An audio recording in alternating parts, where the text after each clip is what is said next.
take a picture, take some of these pictures today. Now go back to that journal and compare the pictures. Guess what happens? They're shocked at the difference that they've made.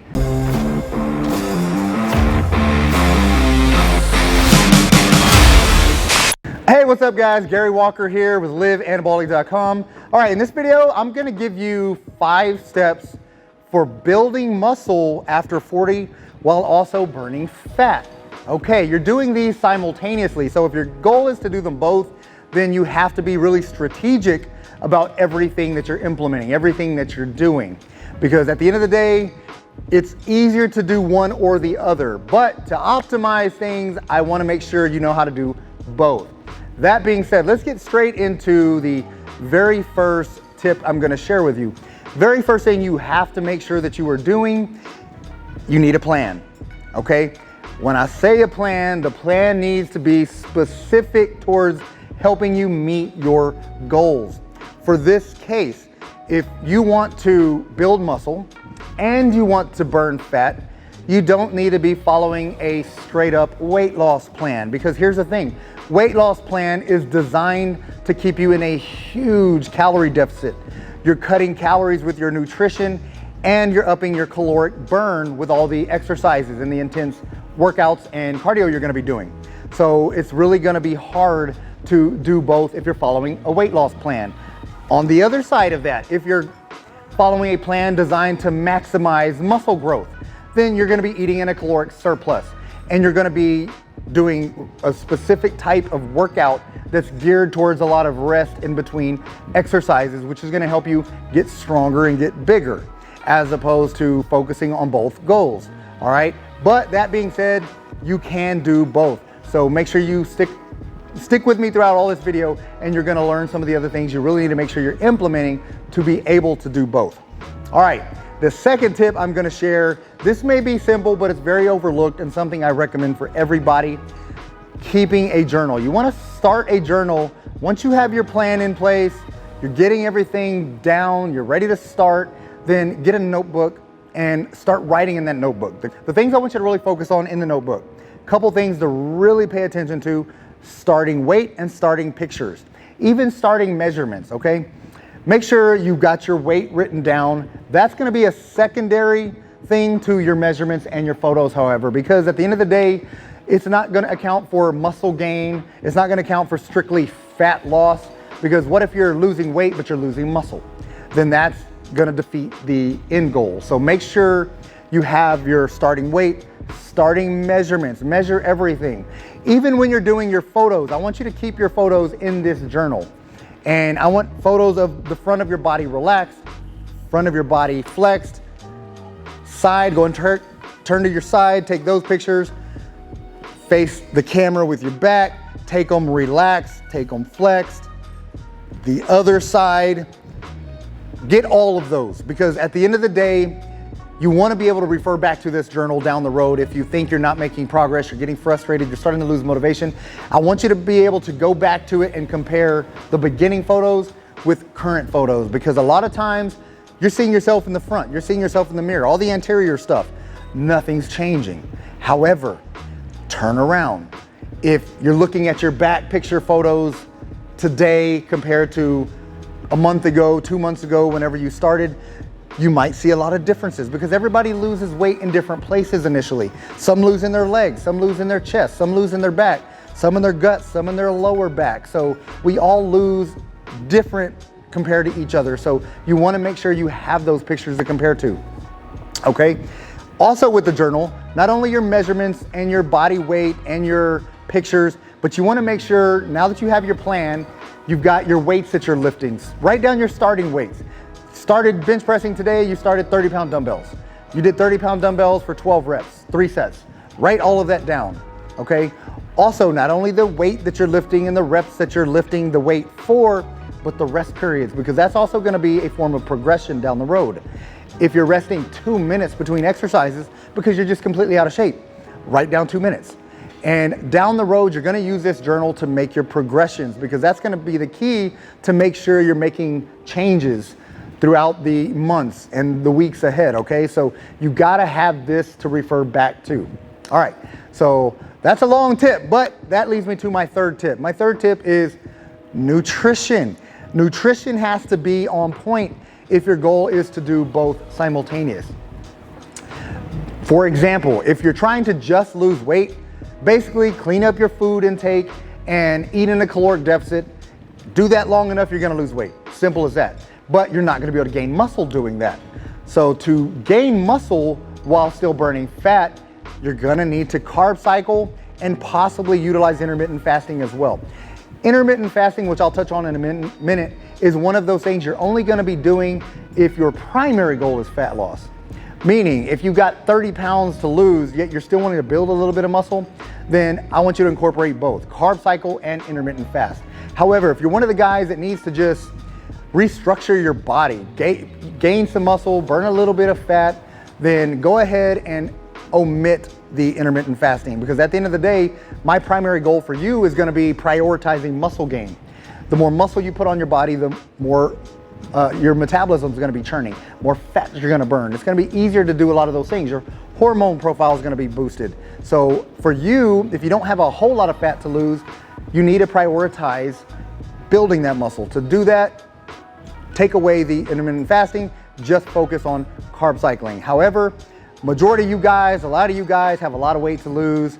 And if I'm speaking to you, then go ahead and incorporate both. So I've got a very detailed video. If you haven't checked it out, make sure you check that video out. It's very detailed on how to start carb cycling and intermittent fasting. I don't want to break it down in this video because this would be a 30-minute video, but just make sure you check out my other video on carb cycling and intermittent fasting, and that will show you how to do that as well. Even if you are the other guy I'm talking to that doesn't really need intermittent fast, then I got a complete guide to carb cycling on one of my other videos. So look for one of those two videos that's gonna fit your specific goals, and watch that video, take notes to make sure you structure everything correctly. All right, that leads me to my next tip. If you didn't know, then you know now. You've gotta utilize resistance training at least 3 to 5 days per week. Resistance training or strength training. And the two things you wanna focus on when you're doing a resistance training program, utilizing compound multi-joint lifts.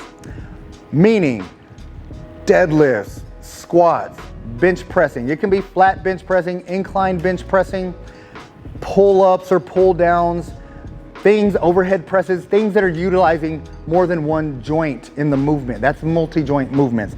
Those are gonna be your bigger bang for your buck movements, meaning they're gonna help you burn fat, help you build muscle, help you increase your hormone profile, do all the things that you need to be doing as an older guy to get that fat off your body and to put more muscle on your body. So you want to make sure you're doing 3 to 5 days per week. That is going to be key, okay? And then also within that, once you're getting into your resistance training, once you've got your plan you've been following and you're referring back to your journal, the key point to this is progressive overload. At the end of the day, if you're 6 weeks into your program and you're doing the same weights that you did when you started, then guess what? Your body's already adapted. And if your body's adapted, there's no reason or need for it to change. You need it to change. In order for it to change, you gotta give it a reason to change. You gotta constantly push it, challenge it, and overload that muscle stimulus. That's the reason I love dumbbells and barbells and all the compound free weight movements, because that's gonna help you do this quickly. And it's gonna make it easier for you to progress, because at the end of the day, if you're told to do bench press 8 to 10 reps, then you're doing that, like I said, starting out at 30 pounds, you should be doing 40 pounds for that same rep range. Or if the weight is hard for you to progress with, then progress on the rest. If you started out doing those 2-minute rest intervals, then cut that down to 90-second rest intervals. That's gonna increase the intensity with the resistance training, which is where the big benefits are gonna come from. All right, now we're here to the last tip. Last tip is something that is really key as well. All of these are gonna go together. All of these are crucial to optimal success. Keep that in mind, because at the end of the day, if you're doing 2 of these and not the other 3, then you can still get some results, but you're not gonna get optimal results. If you're doing 4 of these, you're omitting 1, guess what? You're getting results, but you're not gonna get optimal results. If you do all of these, you put all of these together and you really focus on making these improvements, making these additions to what you're doing, then you're gonna get to where you want to be, okay? You're gonna make progress. You're gonna reach your goals. And you're gonna reach them quicker. That's the goal with what I'm teaching you. I want you to get to your end goal quicker, more rapidly. All right, that being said, last one, cardio. What is cardio? Cardiorespiratory, cardiovascular, okay? Basically, what I really want you to focus on is doing high intensity interval training. That is anabolic cardio. It's intervals that you're gonna be doing as opposed to slow, low intensity, walking on the treadmill 45 minutes to an hour, taking it easy, coasting on the bike for 45 minutes to an hour. That's not gonna get you to the weight loss and the muscle building.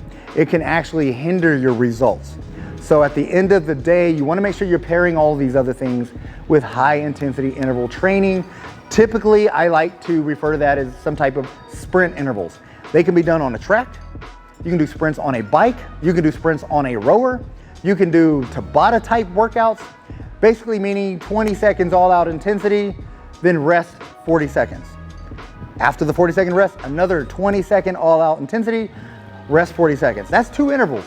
2 minutes, you've done 40 seconds of sprints, all out intensity, and you've rested 80 seconds. So you wanna do that and even build up. I mean, you don't have to do these 5 days a week. I recommend starting twice a week. Do these 2 times a week. Here's what happens when you do this type of cardio. You're gonna be boosting your metabolism, help burn fat faster.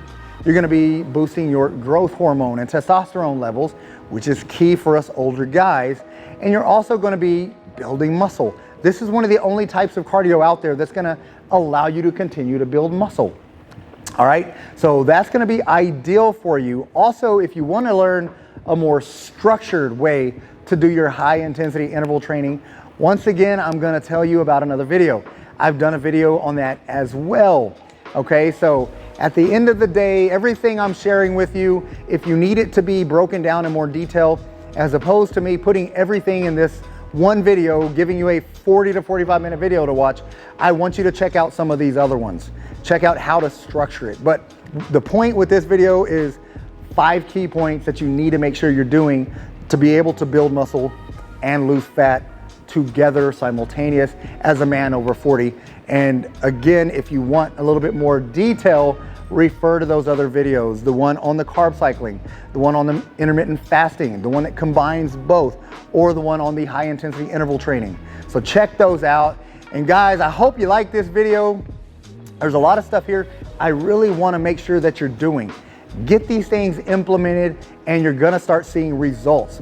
And it's gonna help keep you motivated. That's the other thing, referring back to the journal. Because at the end of the day, I've worked with thousands of men. And one thing I noticed when you work with somebody long enough, their minds start playing tricks on them. They're looking in the mirror, they're looking at the scale, and man, I've plateaued. It's not working for me anymore. What do I need to do? And I'm like, really? Well, take a picture. Take some of these pictures today. Now go back to that journal and compare the pictures. Guess what happens? They're shocked at the difference that they've made. You just don't see it because you're seeing yourself every single day. You don't see those little micro changes that are happening. Your bodies are getting adapted to what you're seeing. And the weight, I don't really like the weight scale at all because it doesn't account for all the muscle that you're building. Okay, because a lot of times it's like, okay, man, I started out at 220, I'm 215, I've been doing this 2 months, I'm not making progress. I've only lost 5 pounds in 2 months. Okay, well, let's look at your body fat percentages. What if you gained 10 pounds of muscle in that 5 months? That's the difference.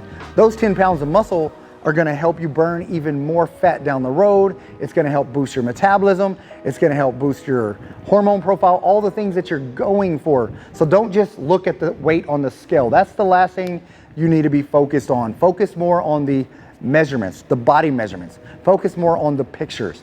All right, but again, another long video, but I wanted to make sure I shared a lot of these tips and secrets with you guys. And if you haven't already subscribed to our channel, man, please subscribe to our channel. Other than that, that's all I got. Get busy, get after it. God bless.